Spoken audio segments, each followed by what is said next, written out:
BJP করার অপরাধে প্রায় 1 কিলোমিটার রাস্তা চুলের মুঠি ধরে টেনে নিয়ে এসে এক মহিলাকে বিবস্ত্র করে মারধর করার অভিযোগ উঠল তৃণমূলের বিরুদ্ধে।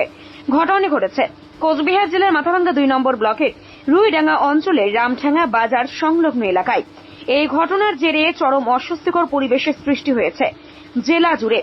বিজেপির এক মহিলা কর্মীকে বিজেপি করার অপরাধে বিবস্ত্র করে জলে চুবিয়ে বেধড়ক মারধর করা হয়। প্রায় 1 ঘন্টা অজ্ঞান থাকার পর তাকে প্রথমে ঘোকসাডাঙ্গা প্রাথমিক স্বাস্থ্য কেন্দ্র, পরবর্তীতে কোচবিহারের মহারাজা জিতেন্দ্র নারায়ণ মেডিকেল কলেজ হাসপাতালে স্থানান্তরিত করা হয়েছে।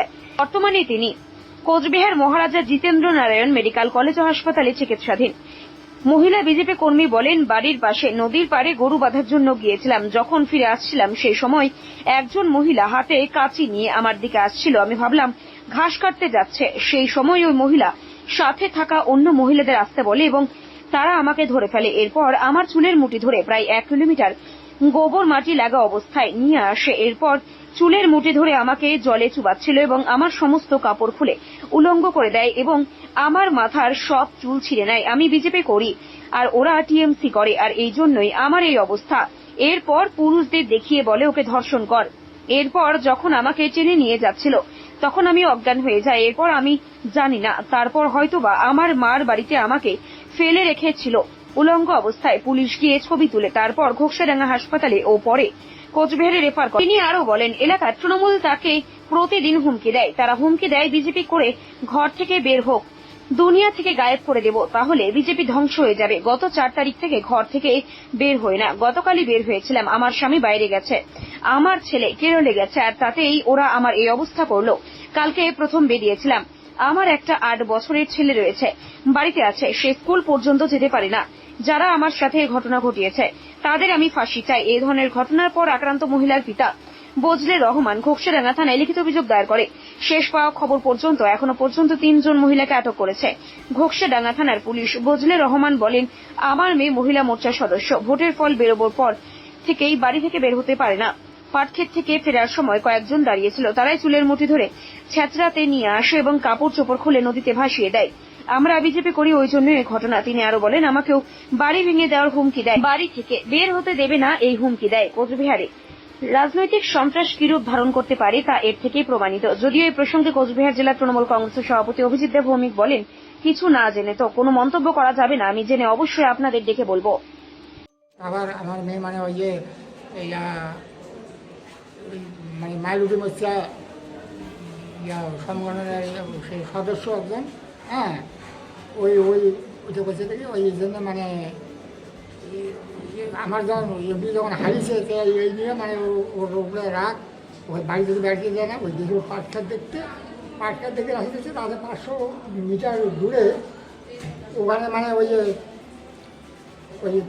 মানে পুরুষে মহিলা মানে 8-10 জন 12 জন ওই ধরিয়ে সাথে উলঙ্গ করিয়ে কাপড় চোপড় সব নদীতে ফেলে দিচ্ছে আর নানার মতো বিয়োগ করছে।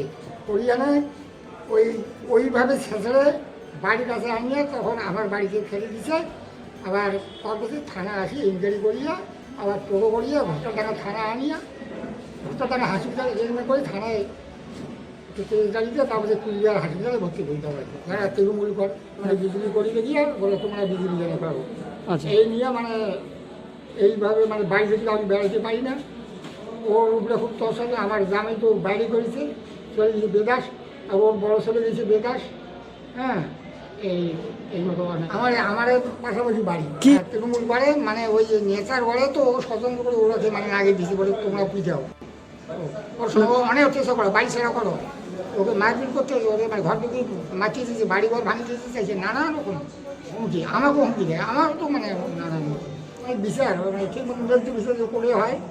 এই যে নির্যাতন করছে, যেভাবে নির্যাতন করছে উলঙ্গ করিয়া, যেভাবে আরো অন্য লেখা রিপোর্টগুলো লিখছে তো ডায়েরিতে, ওগুলোর কথা তো পাওয়া যায় না। ওগুলো তো সব পাইয়া দিছে ওখানে ডাক্তারকে। হ্যাঁ, এই নির্যাতন এটার যে বিচার সেই মতো করে যে বিচারটা হয় এটা তো মানে ওই কালকে তো ওটা থানায় অভিযোগ করা হইল।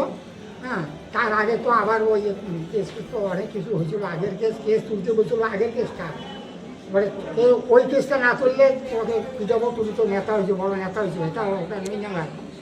যত মহিলাগুলোকে টানিয়ে নিয়ে ভোট নাও। এরকম ঘটনার খবর আমার জানা নেই, আমি খোঁজ নিয়ে দেখব। সংখ্যালঘু কোনো মহিলা বিজেপি করার জন্য তাকে দলের জন্য কোনো ব্যক্তি অ্যাসাল করে, সেটা দল সমর্থন করে না। এবং এটাও তো হতে পারে তার ব্যক্তিগত সম্পর্কের জোরে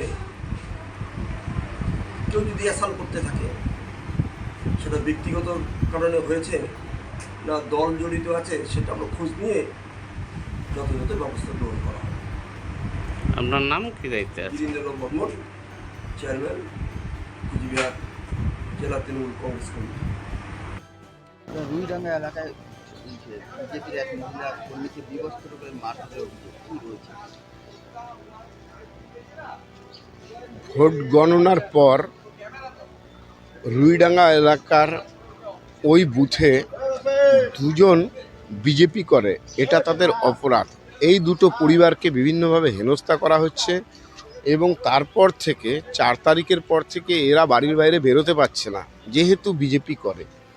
বিভিন্নভাবে অত্যাচার চালানো হচ্ছে এই পরিবারের উপরে। বাধ্য হয়ে এই নির্যাতিতার স্বামী এবং ছেলে বাইরে চলে গেছে এবং পরশুদিন বাইরে চলে যাওয়ার পরই সে নিজের জমিতে বিকেলবেলায় জমি দেখতে গেছে। ফেরার সময় তৃণমূলের কিছু নেতার উস্কানিতে একে চরমভাবে হেনস্থা করা হয়, প্রকাশ্য দিবালোকে একে বিবস্ত্র করে মারা হয় এবং নদীর কাছে একে ফেলে দেওয়া হয়। ঘণ্টাখানেক পড়ে থাকার পর আবার একে নিয়ে এর বাবার বাড়ির সামনে রাখা হয়। পুলিশ একে রেস্কিউ করে, একটা কাপড় দিয়ে একে ঢেকে একে ঘোকসারডাঙ্গা হাসপাতালে নিয়ে যায় এবং সেখান থেকে একে কুচবিহার মেডিকেল কলেজে স্থানান্তরিত করা হয়। এ এখন মৃত্যুর সঙ্গে পাঞ্জা লড়ছে কুচবিহার মেডিকেল কলেজে। আমরা চাই দোষীদের অবিলম্বে কঠোরতম শাস্তি হোক এবং এই মধ্যযুগীয় বর্বরচিত অত্যাচার বন্ধ হোক। পুলিশ প্রশাসনের দৃষ্টি আকর্ষণ করছি যাতে কেউ ছাড়া না পায়।